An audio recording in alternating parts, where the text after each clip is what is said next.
11시부터 새벽 2시가 가장 신진대사, 성장호르몬 이런 부분이 가장 많이 분비되는 시간이니까 그 시간을 꼭 쉬어야 되겠죠.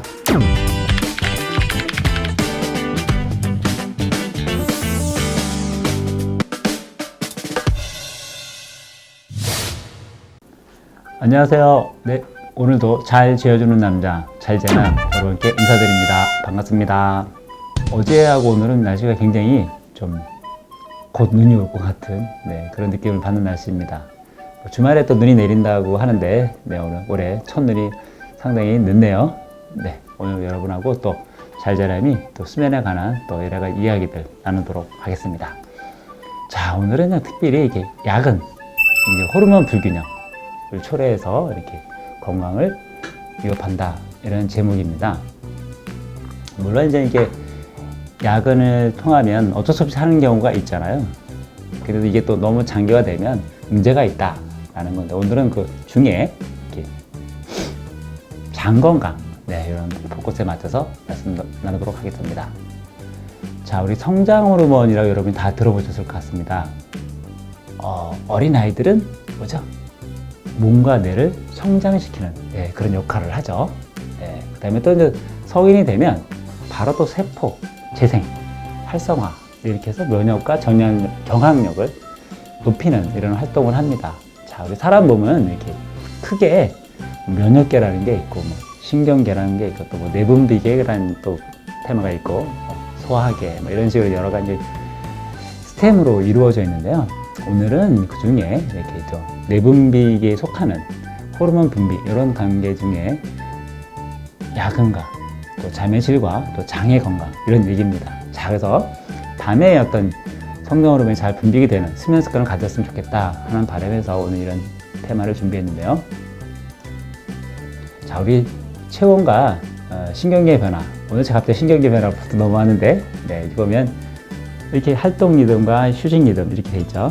그 다음에 골든타임 11시부터 새벽 2시 이게 수면의 골든타임이다. 이때 신진대사라든가 피로회복, 성장 호르몬이 가장 많이 나옵니다.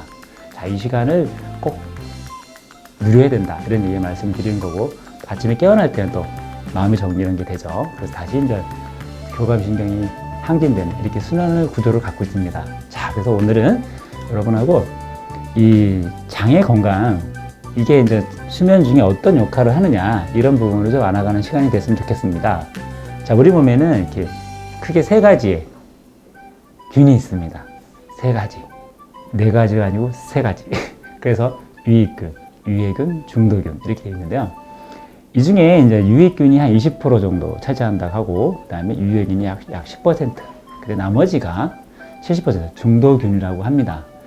자, 이런 거 보면 이렇게 정치 성향이라든가 이렇게 보면 이렇게 나중에 비슷하게 중도층이 많잖아요. 이런 것처럼 여기 있다니고 저기 있다니 이런 층이 한 우리 몸에는 한 70% 정도 차지한다. 그래서 이제 유해균이 우세하면 유해균 쪽으로 70%가 쏠리고, 또 유익균이 우세하면 또 중도의 70%가 또 유익균으로 붙습니다.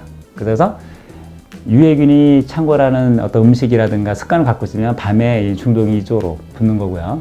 그 다음에 유익균이 좋은 활동이라든가 모든 습관을 갖고 있으면 중독균이 밤새 유익균처럼 붙는 거죠. 자, 그래서 이 구조를 꼭 아셨으면 좋겠고요. 근데 왜 중독균, 유익균, 유해균이 있냐? 이 중 유해균을 아예 없으면 좋지 않냐? 이럴 수도 있죠?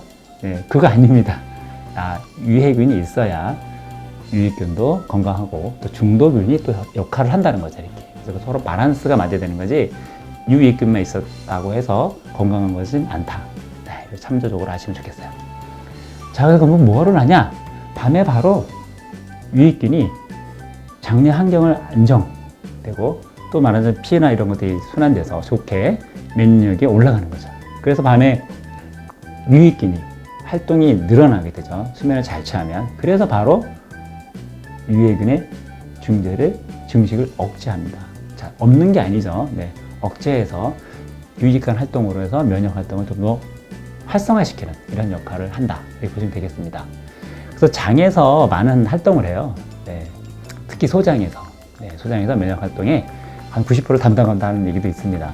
자, 그래서 수면의 질과 또 장의 건강, 또 건강, 이게 다 이렇게 연결된다는 거 이렇게 아셨으면 좋겠어요.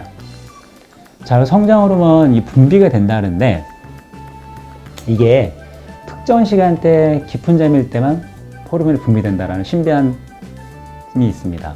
그래서 제가 아까 앞에 서두에 말씀드린 것처럼 밤 11시 이전에 자는 게 좋다.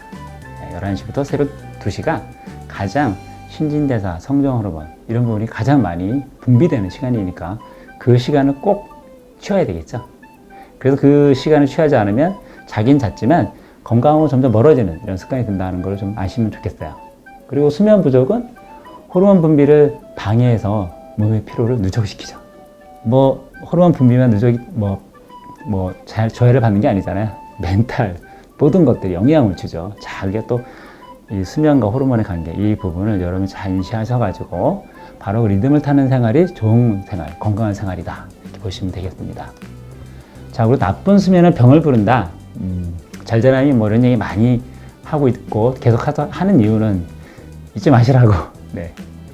만성 수면 부족이 늦게 자는 습관, 불규칙한 수면 습관 이런 분들이 습관화가 되면 성장 호르몬이 분비가 감소된다. 그리고 몸의 피로와 갖가지 여러 가지 손상을 초래하죠. 자, 그리고 이제 다양한 병의 원인이 됩니다.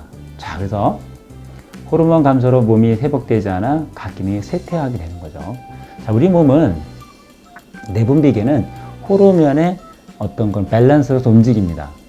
자, 그리고 신경계는 뭐다? 그건 전기 신호로 움직입니다. 이렇게 자율신경이, 중추신경 이런 거 다.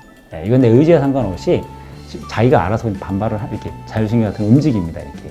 자, 근데 특히 이렇게 호르몬은 내분비계를 통해서 움직이는데 이건 다 호르몬의 어떤 계통을 통해서 움직입니다. 자, 이런 부분들이 수면에 안정이 돼야 잘 분비가 되고 밸런스가 맞는다. 이런 걸 좀 상식적으로 잘 인식해 주시면 고맙겠습니다.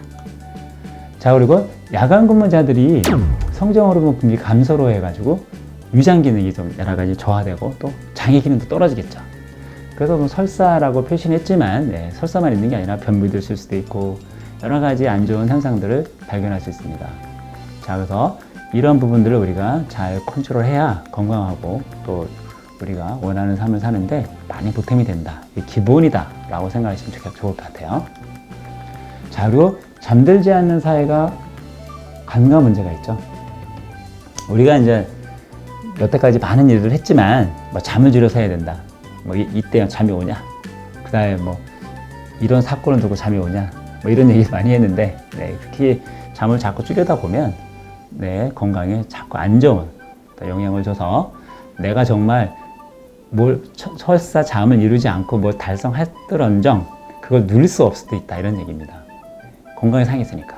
그래서 수면을 기본으로 건강 관리를 하면서 생활 리듬을 찾는 이런 생활을 했었으면 감사하겠습니다. 자, 오늘 여러분하고 또 이렇게 내분비 중에 수면과 또 장애 건강 네, 이런 게 또 우리 성장 호르몬 이런 얘기를 했습니다.